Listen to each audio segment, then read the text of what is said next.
And here we are for a Thursday episode of Dualistic Unity Social. This has been just a fun week in general. And I find it so very interesting because we go through hard parts of our life. And what I mean is that we go through parts of our life where we're really wondering, what the hell is happening? Why is this happening to me? And what does it mean? And we resist and we pump the brakes. And then we wonder why things are so hard. And it's because we're making them last longer because we're pumping the brakes. And then we let that go. We start to recognize, oh shit, okay, I'm just resisting things. I'm afraid. I'm holding on to this idea of myself. I just got to adapt, just got to relax, just got to go with it. It'll pass. And we do that. And then it passes. And then we find that through that process, what we've just learned is how much more potential we have. That's really all we've learned in going through that is exactly how much we can go through. And in that state of suddenly not thinking about it, not worrying about it, not looking for a problem, you have a moment of clarity. And that moment of clarity changes you.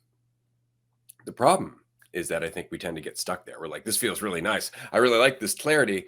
And we think that those moments of compression, that those periods of hardship and challenge should be avoided. When in fact, they're the reason that you got to that moment of clarity. And if you want a greater sense of clarity, you're going to have to keep going through those things because the resistance to clarity is really what you're working against or what you're working to let go of, right? Because clarity and responsibility go hand in hand. And we have a certain avoidance of that because we're afraid of it, because we still think of ourselves. And so we think responsibility and fault go hand in hand, right? That somehow I'm doing something wrong. And as long as we think that, it makes it very difficult to see everything that we're doing right. Yeah, and how much that resistance to responsibility comes in so many different scales, right? Like even on the tenderest scale of when you're feeling like very untethered in a sense, and there's an avoidance in almost immediately, like a visceral avoidance of responsibility. Like that's a lot, but then it's because you simultaneously forget that you're already it all happening, because immediately as I feel that, like, oh, that's a lot. It's like, according to what?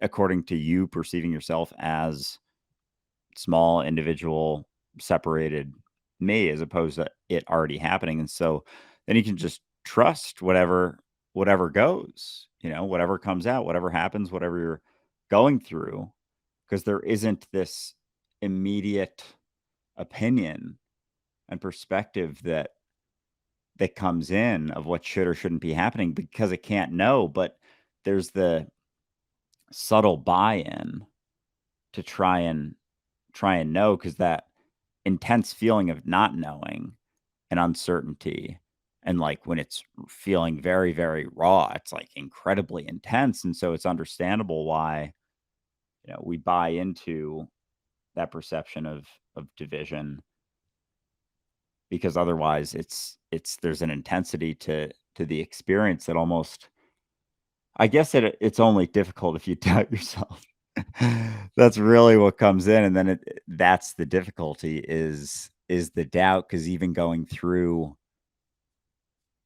when you are feeling very divided from everything, it's still the doubt, because that's a component of it. There isn't necessarily a right or a wrong with feeling clear or feeling less clear. It's like the doubt in yourself as you go, because whether you're thinking a lot and concerned, whatever, or not, and not really thinking about many things, it's really the concern of whatever you're going through, because you're just going through yourself and experience on varying degrees.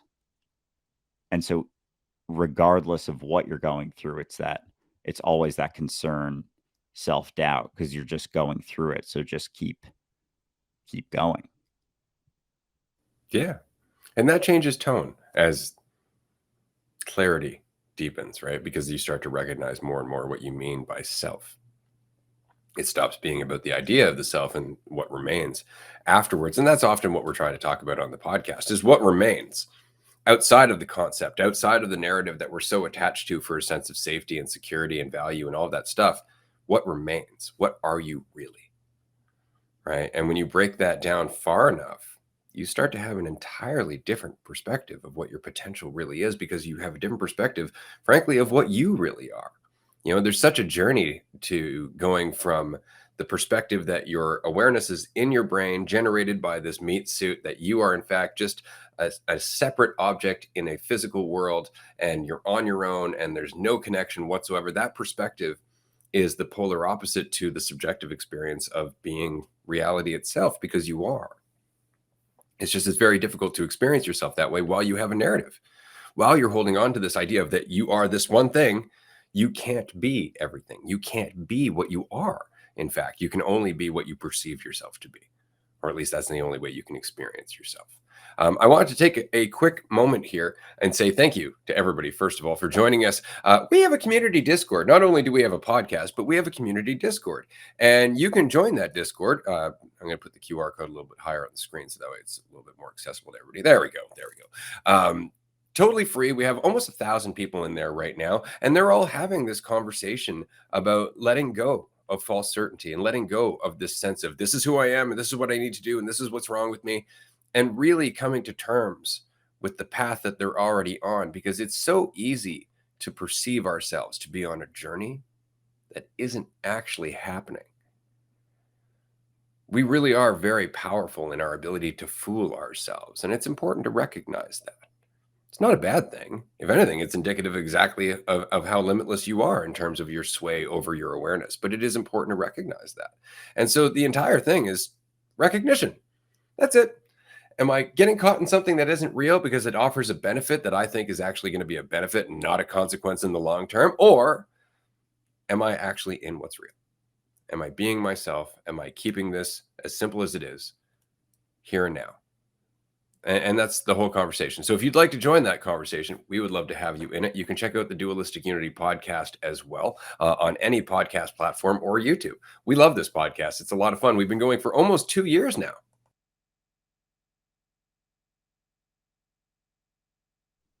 Oh, it's blast. Yeah. And yeah,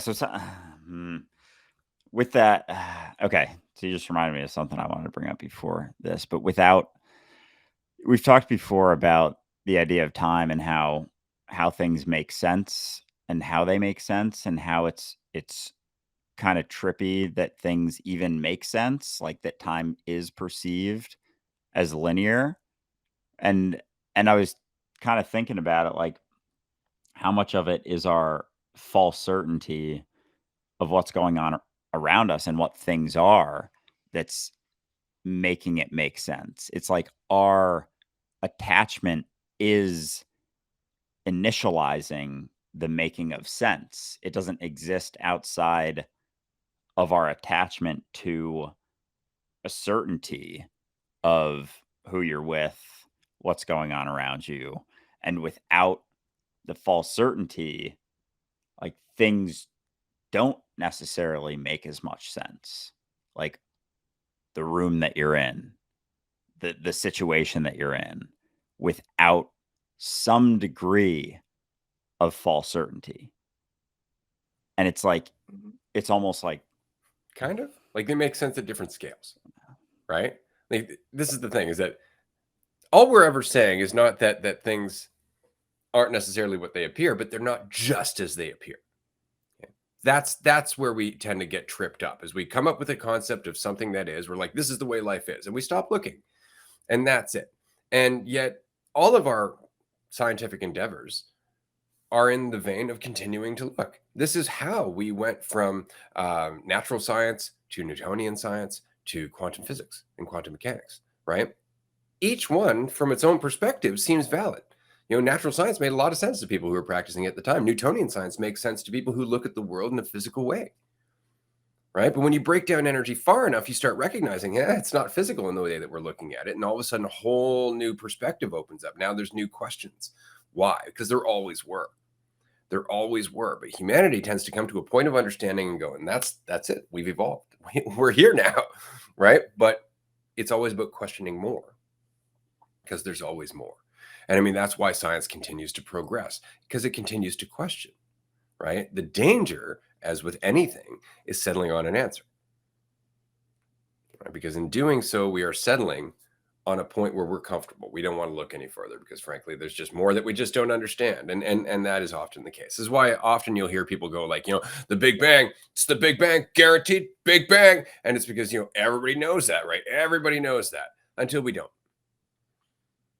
Until we don't. Now what's funny is that you have people suddenly questioning things that everybody knew, right? Like the fact that the universe is 13.7 billion years old. Everybody knew that. We all knew that because of the rate of light traveling, right? Now all of a sudden there's a new model that points out that actually light traveled kind of differently. Things were different once upon a time. They didn't work the same way. And so the universe might actually be closer to 30 billion years old. Now you have another theory coming out about the Big Bang not being the beginning, but the Big Bang coming from another point of the universe expanding and expanding, expanding until there was so much energy dissipation that it was basically nothing.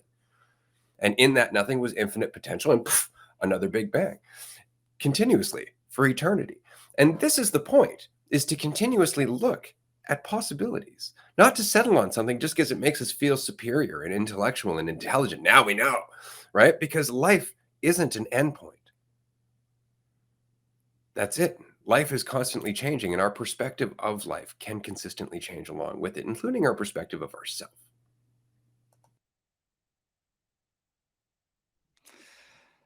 And so with that and the buy-in and the progression, and it's not necessarily about, I don't even know how to say this. Like, I can't necessarily say with absolute certainty any of the things that I can see right now are what I think they are. There's still something, but at its core, it's not And actually you know that. divided. And you know that for a fact because all you're seeing is light reflected off of whatever it is interacting with your brain. So you're seeing your interpretation of the reflection. You're not actually seeing the thing. Exactly. And so, oh man. And so we kind of do buy in to some false certainty about anything because all that it is just not divided, vibrating, but also not what you think. So even a mental picture of what that means, and I guess it's what it means, right? Like it what it means is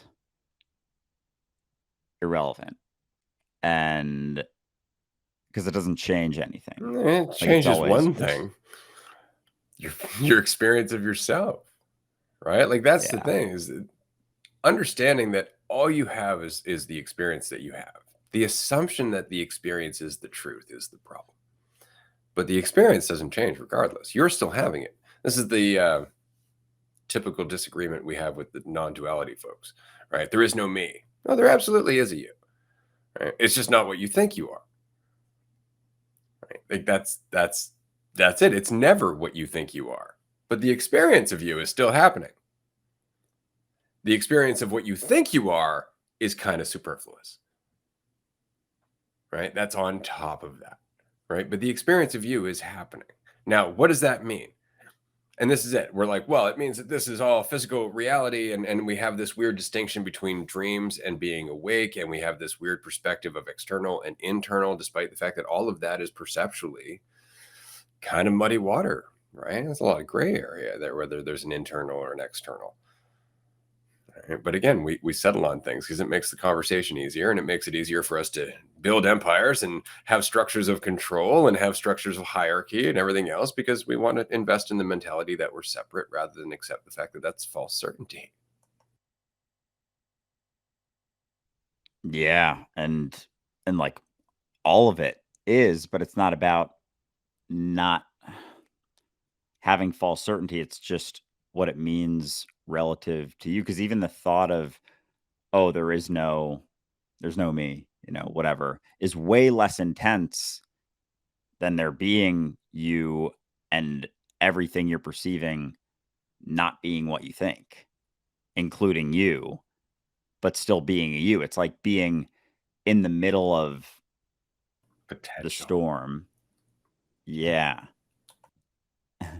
as opposed to being disconnected from it. Like the idea of, oh, there is no me. It's like, who the fuck is saying that? Who's talking? Like, who's talking right now? It's just being said.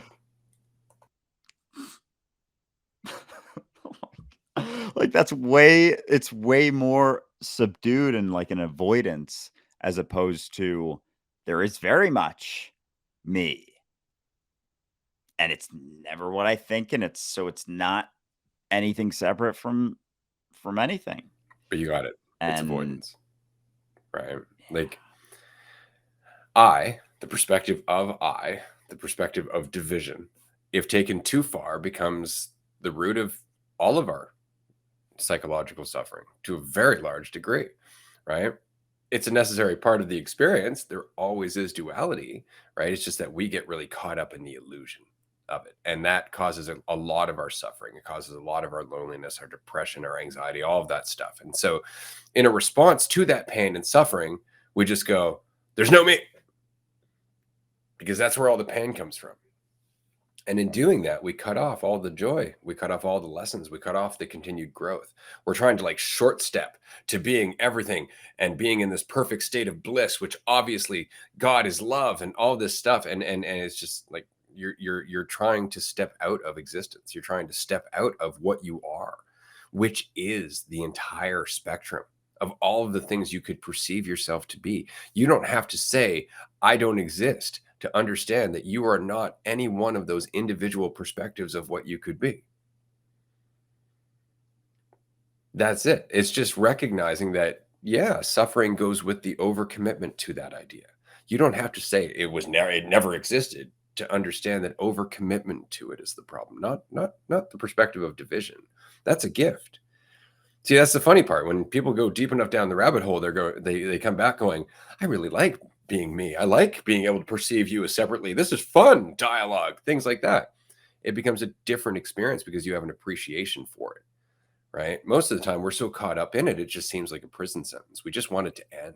And that's where you get a lot of the non-duality people, not like traditional non-duality people, but very much westernized kind of non-duality, where it's just like there is no me sense, there's no me, everything's perfect, everything's just what it is, blah blah blah blah blah. There's no responsibility, there's no participation, there's no influence whatsoever. It's complete avoidance whatsoever of being involved with any of this, and that's kind of sad, and it removes all the fun, frankly. Which is why when you listen to a lot of these non-duality people, Suzanne non-duality or Rupert Spira or any of them, for the most part, they just sound dead on the inside. And it's because they're not emoting. Like they're scared to give in to the me that can feel emotion, because with that emotion also comes the potential for pain.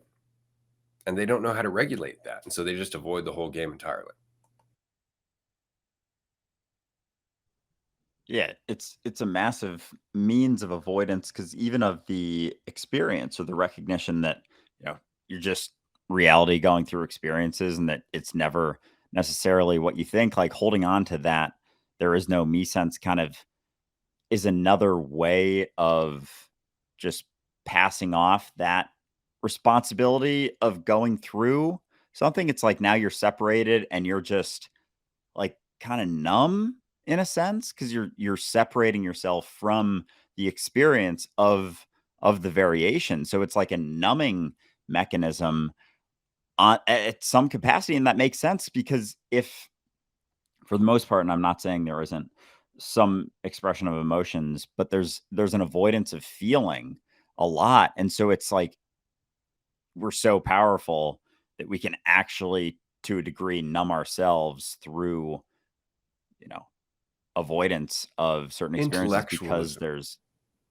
It's yeah. intellectualism. This is why we always say philosophy is the disease for which it should be the cure. This is why anybody's just like, oh, the non-dual philosophy. Like it's really difficult to deal with because it's just intellectual masturbation. It's just there for the sake of feeling intelligent, like you're on the road to enlightenment, like you were on the fucking right path.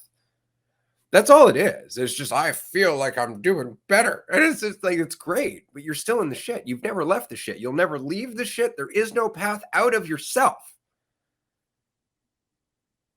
But you can convince yourself you're on that path by feeling real smart, right? Or telling yourself you are. And that's just more narrative.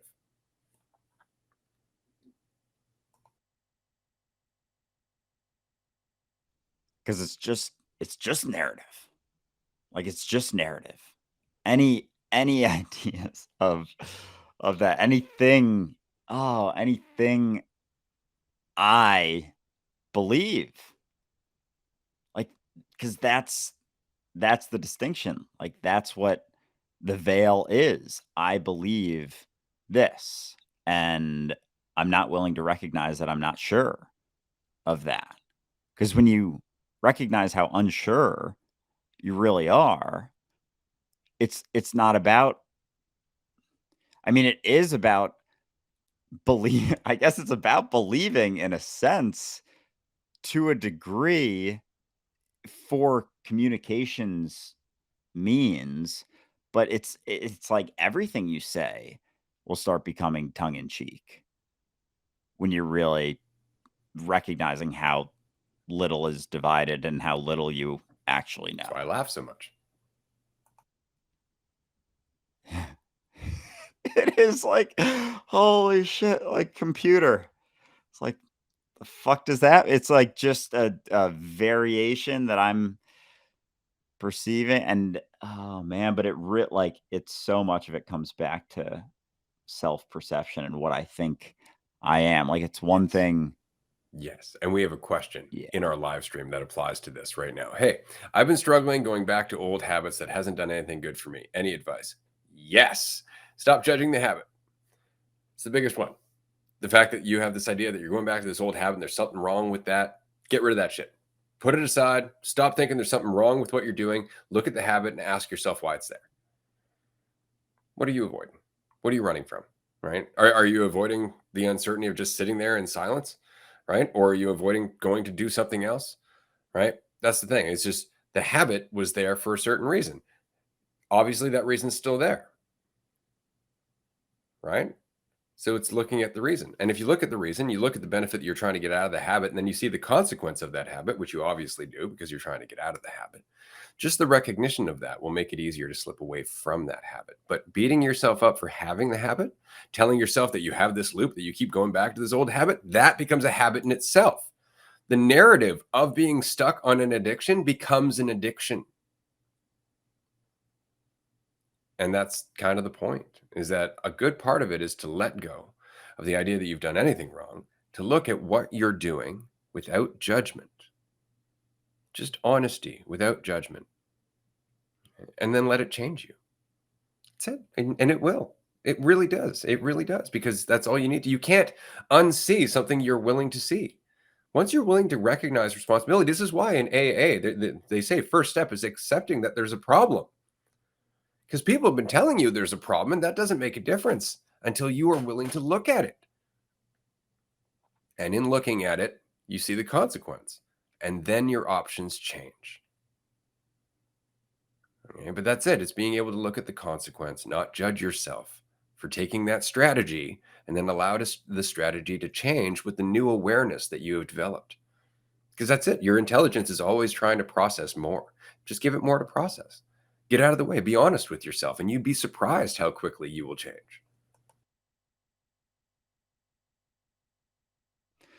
Because making the habit and pointing at that as being something that's wrong or incorrect, I'd argue is way easier than letting go of the certainty of that. Because letting go of the certainty of that, you're just left with like this fucking raw look at what's happening, as opposed to distorted by a focus on it being wrong or it being incorrect. And then you're left with what's actually going on, and then you can take a more, a clearer approach to it. Like, our perspective that something's wrong and the certainty that comes with that, just comes from that, is easier. I think, did my sound disconnect? For a brief second, but you did repeat yourself, so that helped. Oh, there we go. Okay. Now this is important, and because somebody said, replace it with a healthier habit. Nah, we kind of have no choice but to develop habits. The problem is how much we get into those habits, because habit itself becomes the addiction.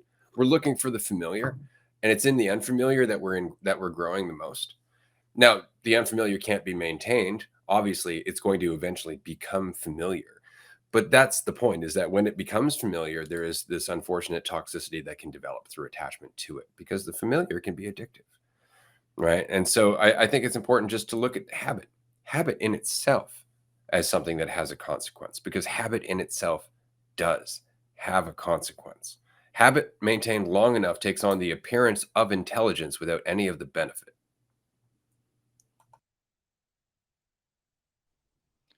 Well said. And even even the process of building a habit, if you want to build a good habit, it's there's a process to it, but at the end of the day, it reinforces lack, right? Like why do you want to build a good habit?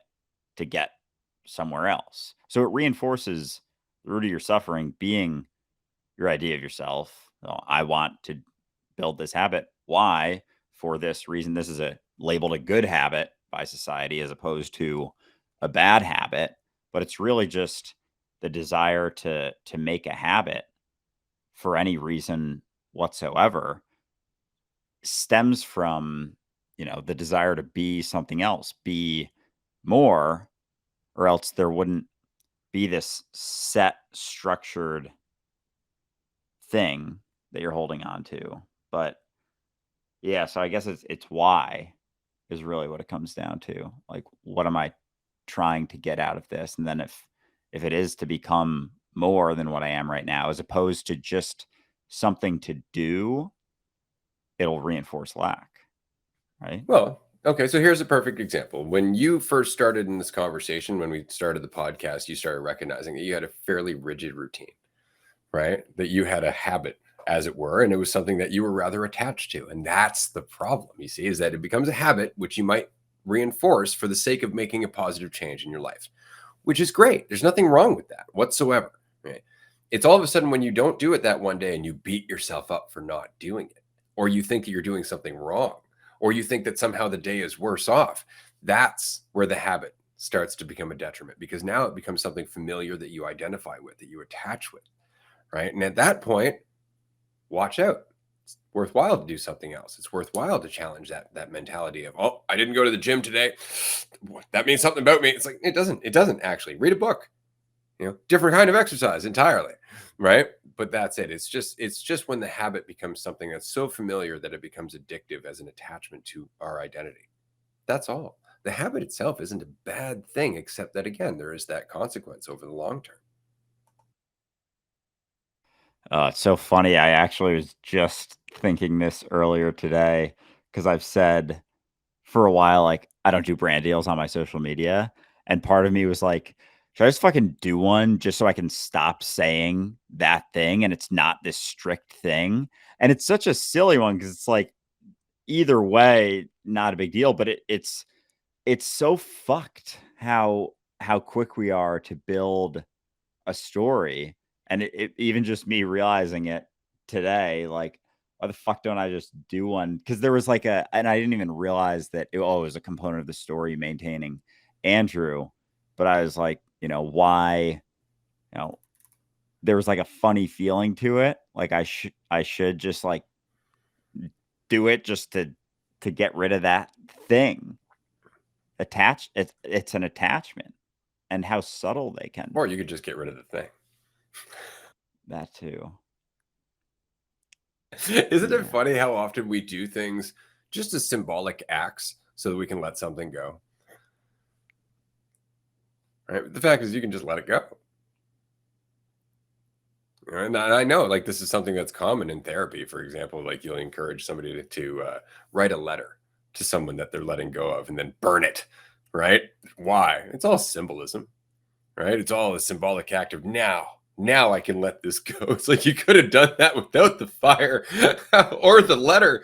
Like you could have, there's a lot, but it's symbolic. And so it has more power in our life because we use it that way, because we give it that power. It's not necessary. It's just a placebo. That's so fucking funny.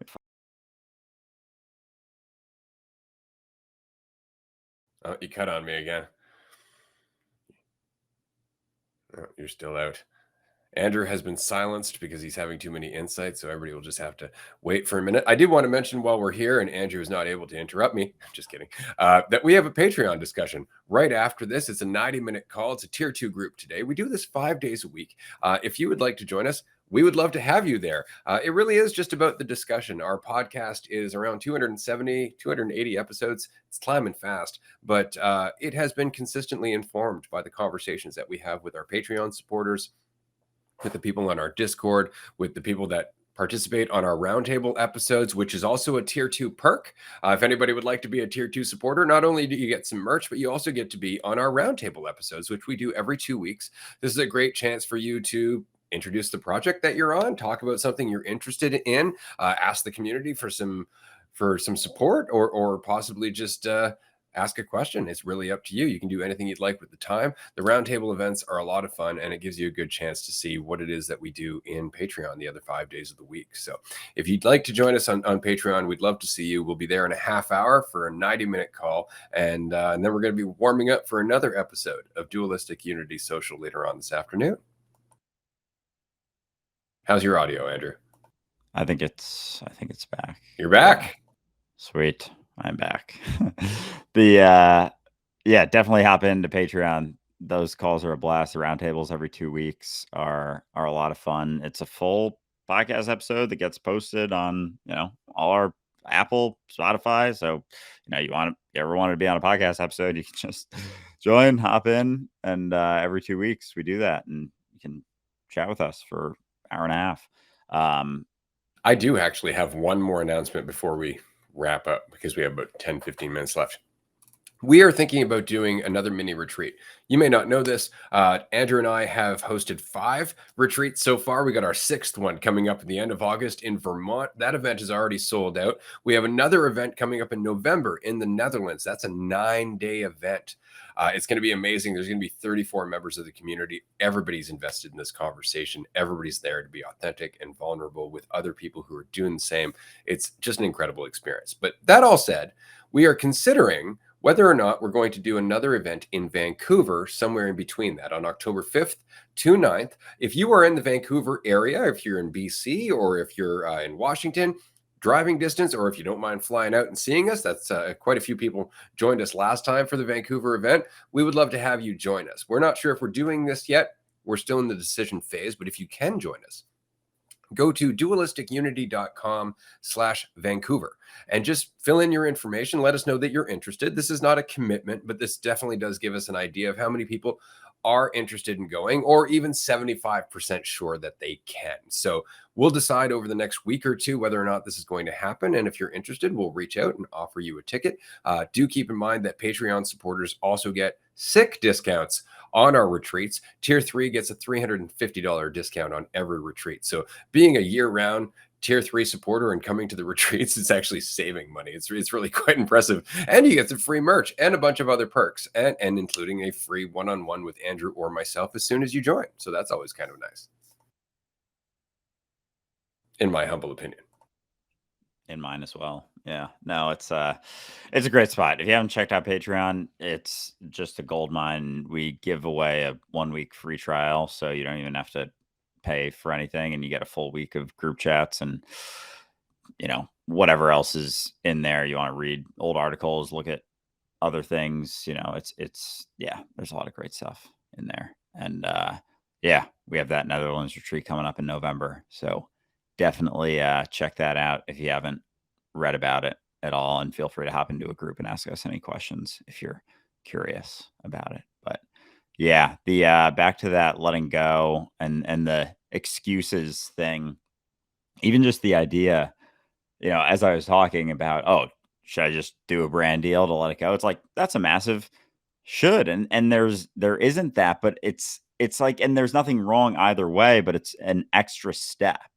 It's like an extra step to letting go of something that's maintaining the idea of myself, which almost just reinforces the idea of myself.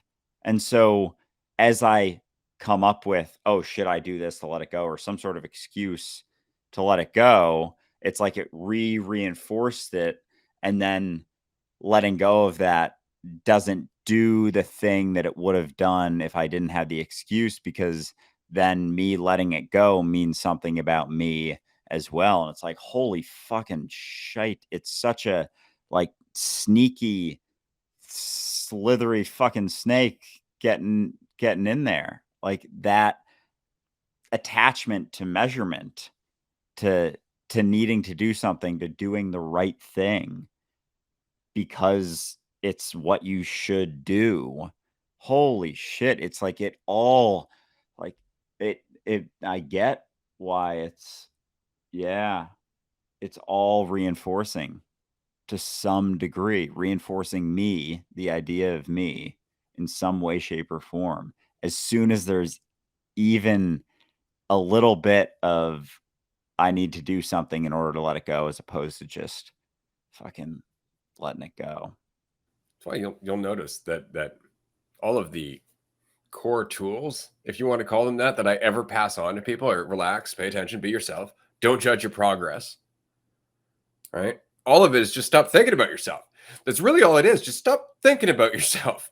And you'd be amazed at how good you are at just being who you are if you just allow yourself to be.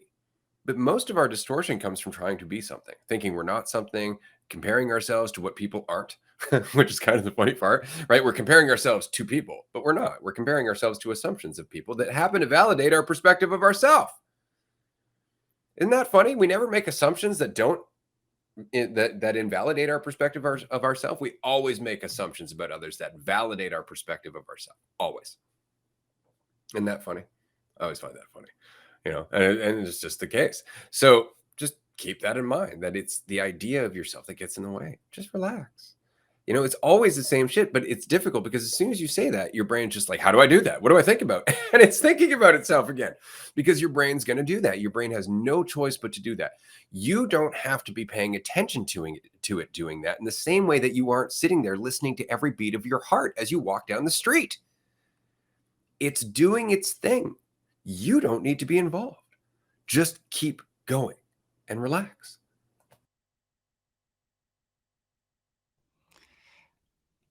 And as you're doing that too, as you're just letting go, just relaxing, like there's a different sort of experience that comes with that, but how quick it is that it comes in, the concern for how something's going or what something means.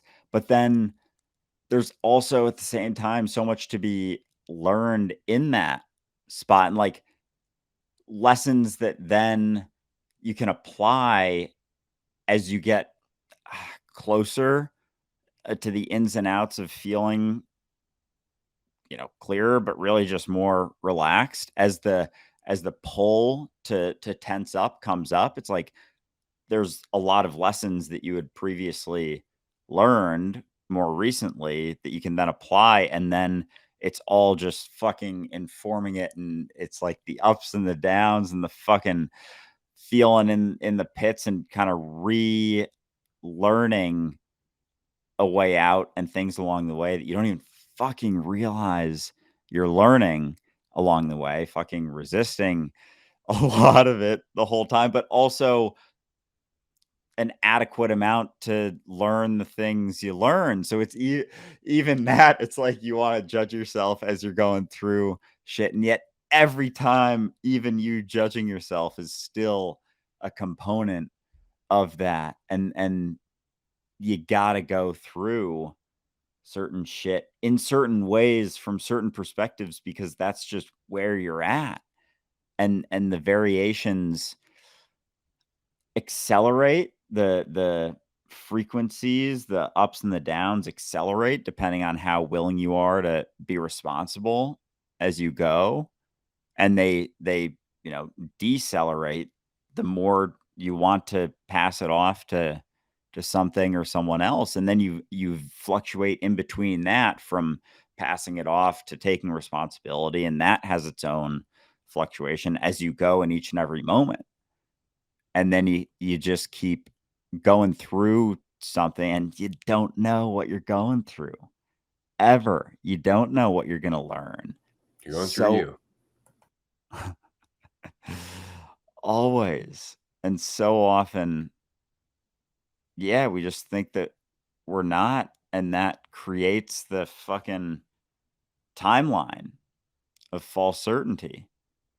Anything outside of where you're at is there is no degree of certainty, and even where you're at, the certainty with that, and that's fucked. The certainty of where you're at, like, even because the universe doesn't exist locally, and so So there is nowhere. fuck, dude. Oh, And if man. there's nowhere, then there's no when. Because space and time go hand in hand. And all you're left is with the eternal now, which can only exist through the experience of you.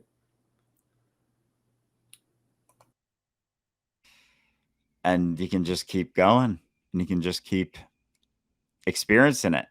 There's not a rhyme or Or a you can doubt it reason. and get in the way. Totally up to you. Or you can fucking doubt it too. But yeah, it's just continuing to go, continuing to be, and seeing, finding out, fucking like watching it play out and being involved in it as it goes, with an understanding that every single thing you do ripples everything, like forever, because it's there. It's you, it's happening. Of course it's forever.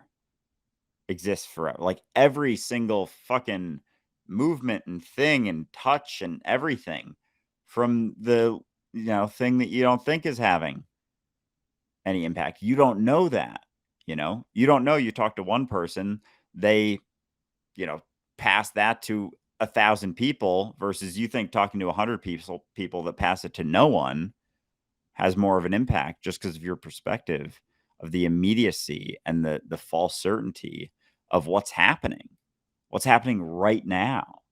It's just the willingness to see yourself, not make an assumption, and then just keep moving. And yeah, the fucking yeah, Constant just keep ripples fucking all the time. I constant. mean, so much so, and I always love this. The fact is that anybody who's ever been in a room and noticed somebody else's absence is evidence that you make a ripple without even needing to be there.